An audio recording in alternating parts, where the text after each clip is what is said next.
The president's $5.8 trillion proposal looks to address some of the more pressing issues on voters' minds, especially in a midterm year in areas where Democrats could be on shaky ground.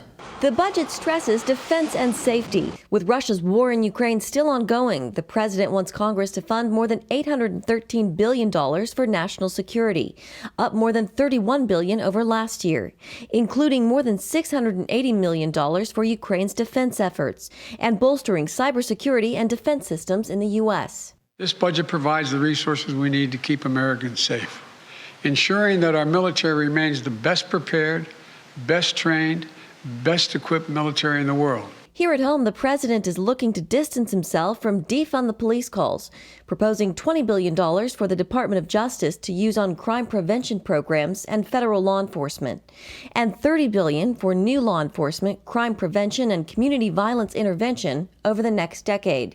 The answer is not to defund our police departments. It's to fund our police and give them all the tools they need, training and foundation, and partners and protectors that our communities need. The president is also proposing a so-called billionaires tax, a 20% minimum tax rate for the wealthiest Americans to reduce the deficit. He says it will help cut inflation. If this new tax even passes, and that's really highly questionable, it's very unlikely, almost certain it will not bring in the amount of money that the Biden people say it will. So the annual deficits are going to remain high, and the national debt's going to keep going up. We're at $30 trillion now, and we're headed to $40 trillion. All this as new polling from NBC News shows the president's lowest approval rating yet. Only 40% approve of his job performance. A staggering 66% disapprove of his handling of the economy. And the economy isn't the president's only problem area. 7 out of 10 Americans say they have low confidence in his ability to handle the Russia-Ukraine crisis. In his recent trip to Europe, the president's staff had to walk back several verbal gaffes, suggesting to U.S. troops they were going to Ukraine, saying the U.S. would respond in kind to chemical attacks by Russia, and this ad-lib about Russian President Vladimir Putin. For God's sake, this man cannot remain in power. Yesterday, the president refused to take it back. I'm not walking anything back. The fact of the matter is I was expressing the moral outrage, and I make no apologies for it. As to whether the president's budget proposal can help right the ship, analysts point out the president merely makes suggestions. It's up to Congress to write the budget. In Washington, Jenna Browder, CBN News. Well, CBN chief political analyst David Brody is with us now. So, David, let's just start with the poll numbers. Is this budget going to budge them at all? I don't think so, Gordon. I think that train has left the station. There's a narrative out there about Joe Biden, and it's not a good one, unfortunately, for the president. Look, but if you look at inside those numbers, I mean, he's down everywhere. I mean, he's not just down with independents from 36% to 32%. He's down with blacks, Hispanics, women. I mean, it runs the gamut. And so that's where you get to that 40% approval number, which is so abysmally low because he's not just losing Republicans. He lost them a long time ago. He's lost independents, and now he's starting to lose his own base. And I think that's part of the problem, and I think that's what we saw a bit in this budget, right? I mean, this idea of funding the police, increasing the military spending, you put it all together, he's trying to kind of recoup some of those independents, and that's kind of where he's going with this. But once again, a lot of damage has already been done. You kind of made your bet, if you will, with the progressives in the party and try to be this next FDR in the first year of your term. It did not work well. You spent a lot of money. What is it, $6-7 trillion? I've lost count with the American Rescue Plan and other, other bills that were passed. And so you put it all together, and now you're trying to put the genie back in the bottle. Very, very difficult. Well, let's talk about the Democrat base and the progressives in particular. The call to defund the police, the call for all these, from my point of view, it just boggles the mind. Why would you ever want to defund your police department? But he's trying to get on the other side of that. Is he eroding his own base going into the midterms?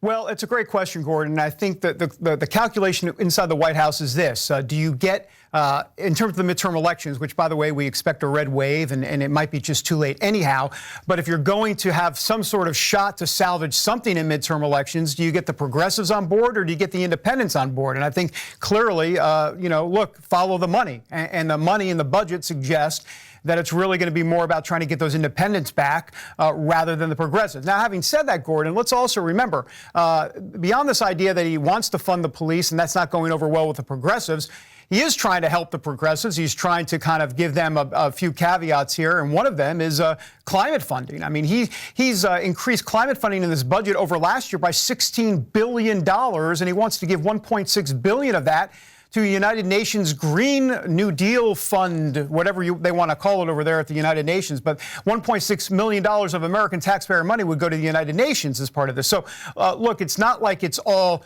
wonderful for independence. He has some progressive nods and winks in the budget as well. Well, let's talk about the just sheer size of this budget. I mean, there are a lot of individual items that you can point to, but at the same time, it adds up to $5.6 trillion. And he's calling it that somehow or other this is going to fight inflation. Do they really not understand the more government prints money, which is what is happening here, the more you expand the money supply, which is going to be needed? You can say it's paid for all you want, but all you're doing is borrowing from future generations of Americans. So do they not get that this is inflationary?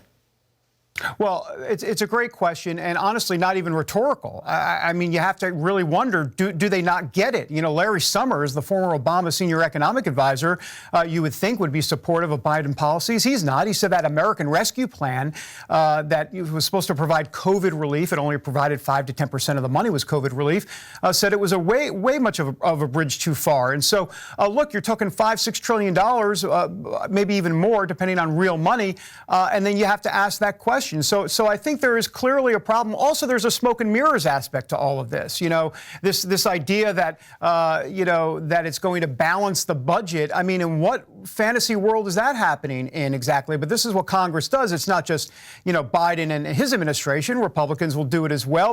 They'll somehow do fuzzy math and try to do all of this to come up with a figure. No, clearly it's a problem, Gordon. And look, here's the other problem with this budget. They are making these calculations and assumptions based on the fact that inflation will return to normal levels. Yeah, well, so apparently the budget is not just a policy document, but it's a comedy material as well, because I don't think anybody thinks inflation is going to return to normal levels anytime in the next 6 months or so.